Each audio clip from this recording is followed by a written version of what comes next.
অহাকালি 11টা বজাত পুটুং কৰি 10,000 টকা সোমাই যাব। অহাকালি 11টা বজাত পুটুং কৰি 10,000 টকা সোমাই যাব। আজিৰ পৰা আপোনালোকে চিন্তা নকৰিব।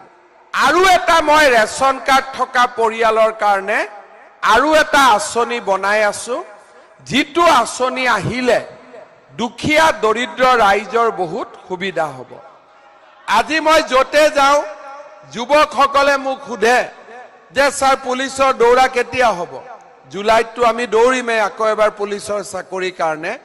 কিন্তু আজি মই আপোনালোকক কৈছো যে আগত আমি 1 লাখ চাকৰি দিলো, এতিয়া মই আজি আকৌ ক'ব খুজিছো যে আমি আৰু 50,000 যুৱক যুৱতীক নতুনকৈ চৰকাৰী চাকৰি দিম। আমি মাত্ৰ পঢ়িব লাগে, আমি ৰাতিপুৱা ফিল্ডত দৌৰিব লাগে। চাকৰিৰ নামত আৰু অসমত কোনেও এটকাও কেতিয়াও ল'ব নোৱাৰে, সেই কথাটো আজি সকলোৱে জানি গ'ল। আজি আমাৰ অসমত কি হৈছে?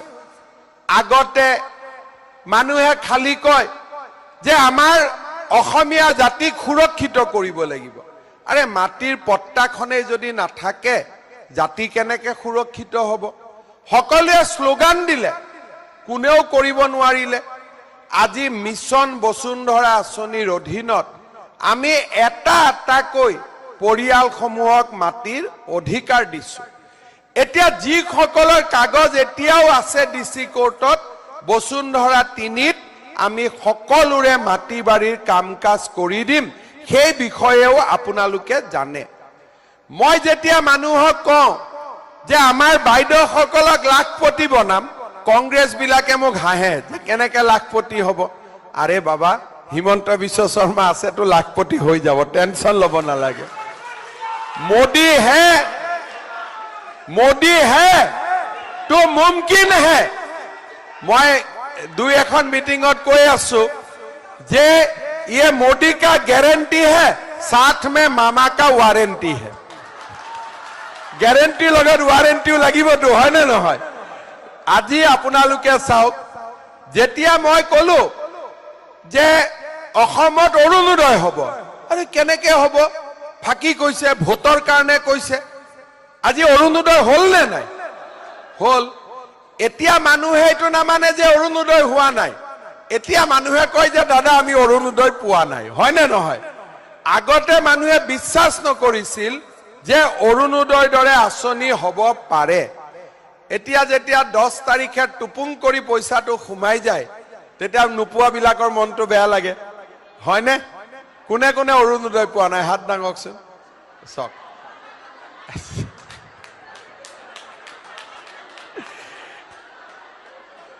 এতিয়া আপোনালোকে এইটোতো বিশ্বাস কৰে যে অৰুণোদয় আজিকালি হৈ গ'ল নে নাই? এতিয়া যদি মই আপোনালোককো হাত দাঙা সকলোকে অৰুণোদয় ব্যৱস্থা কৰি দিওঁ, আপোনালোকে ভাল পাব নে বেয়া পাব?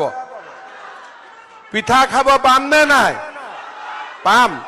ঠিক আছে, মই এতিয়া আপোনালোকক এটা সৰু বুদ্ধি দি দিম। 2বাৰ হাত দাঙিলে অৰুণোদয় পাই যাব। ৰ'ব, এতিয়া নাদাঙিব, মই ক'লে দাঙিব। এতিয়া আপোনালোকে প্ৰথম হাত দাঙক, কোনে কোনে অৰুণোদয় পাই আছে?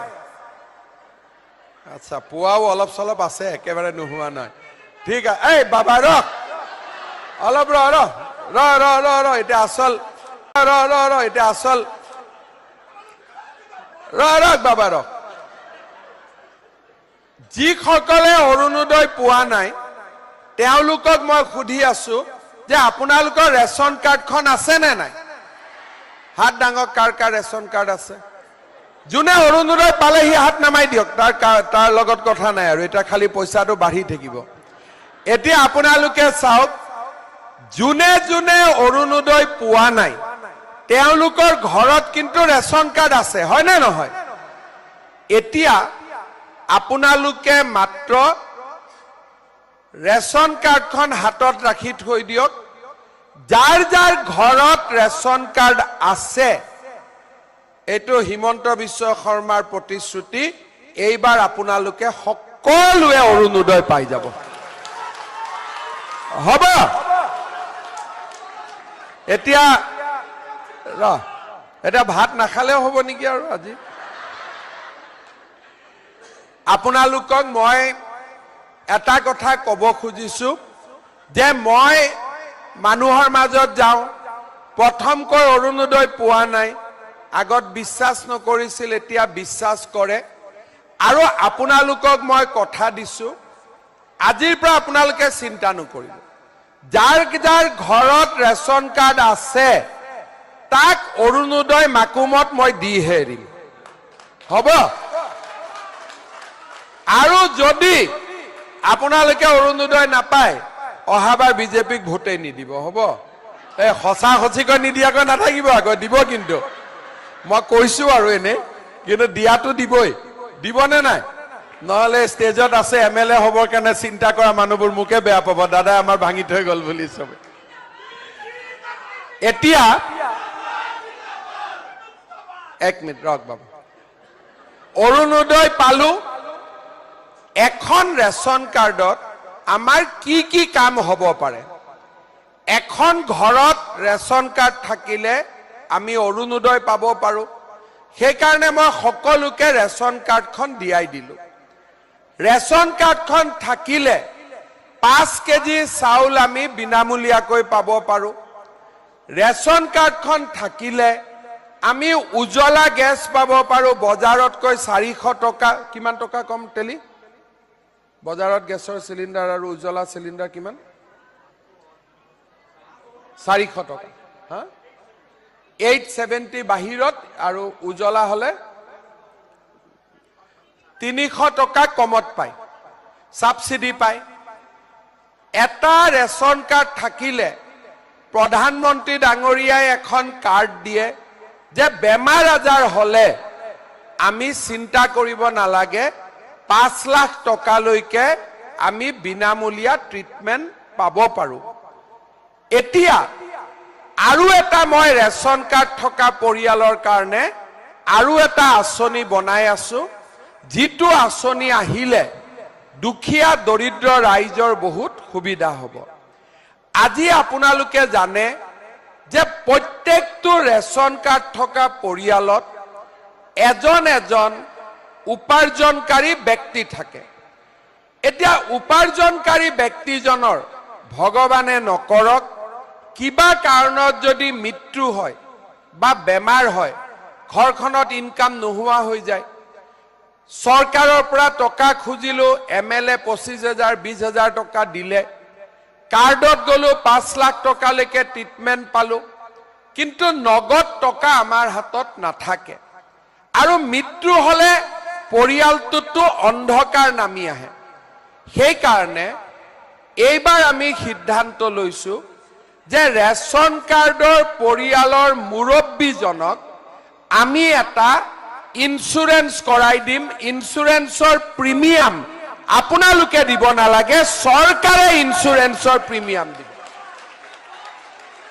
আৰু ভগৱানে নকৰক কাৰোবাৰ ঘৰত বিপদ হলে ইন্সুৰেন্স কোম্পানীৰ পৰা পলিচিখন আমাৰ হাতত থাকিব পলিচিখন দেখুৱাই আমি ইন্সুৰেন্স কোম্পানীৰ পৰা টকাটো আনিব পাৰিম আগত কোনে চিন্তা কৰিছিল এইবিলাক কথা জয়াই অসম বুলি কলেতো জয়াই অসম নহয় হয় জানো কাম কৰিলেহে জয়াই অসম হ'ব যদি মানুহে মাটিৰ পট্টা নাপায় মানুহে যদি জীয়াই থকাৰ সুবিধা নাপায় আন্দোলন কৰি থাকিলে কাম হ'ব নেকি আজি আমি আপোনালোকক কি কলো এখন ৰেচন কাৰ্ড তাৰ প্ৰথম লৰাটো হল 5 কেজি চাউল দ্বিতীয় লৰাটো হল উজ্জ্বলা গেছ তৃতীয় লৰাটো হল আয়ুষ্মান ভাৰতৰ কাৰ্ড ছোৱালীজনী হল অৰুণোদয় আৰু পঞ্চমটো আকৌ ইন্সুৰেন্স তাৰমানে এখন ৰেচন কাৰ্ড 5টা বেটা বেটি বুলি আকৌ ঘৰত 5টা বেটা বেটি হ'ব নালাগে দে ঘৰত দুটাই ঠিক আছে মোক হিনান কালি উদালগুৰিত গৈছে স্যাৰ তাৰমানে 5টা বেটা বেটি হ'ব পাৰে মই ৰেচন কাৰ্ডৰ 5টা বেটা বেটি হ'ব পাৰে মানুহৰ হ'ব নালাগে ইমান ঠিক আছে যাক ভগৱানে দিলে আৰু এটোৰ উপায় নাই এতিয়া 1 লাখ চাকৰিৰ পিছত আৰু 50,000 চাকৰি মাইক্ৰ ফাইনেন্সৰ 25,000 টকাৰ NOC পালে অহা 2 মাহ 3 মাহত 50,000 টকাৰ NOCও মই আপোনালোকক মিটিং কৰি দি দিম আজি যেতিয়া মই কওঁ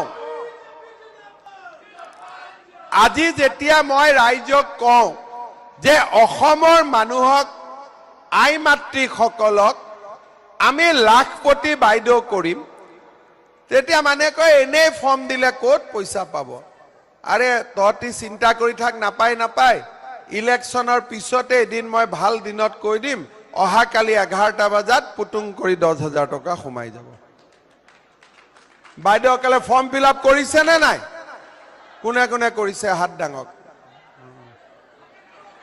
সবে ইয়াতো কৰিছে বাপৰে ইমানে পাব কিন্তু 10,000 টকা পালে নহব 10,000 টকাটো পাই আপোনালোকে ভাল কাম কৰিব লাগিব মই যাতে আপোনালোকক আৰু 25,000 টকা দিব পাৰো 10ৰ লগত 25 আপোনালোকে ভাল কাম কৰিলে লাখপতি হ'ব পাৰিব আপোনালোকেও যত্ন কৰিব মইও যত্ন কৰিম যিসকলে আমাক হাঁহি আছে তেওঁলোকক আমি দেখুৱাই দিম যে অসমৰ মহিলাই কৰিব নোৱাৰা কাম একো নাই সকলো কাম অসমৰ মহিলাই কৰিব পাৰে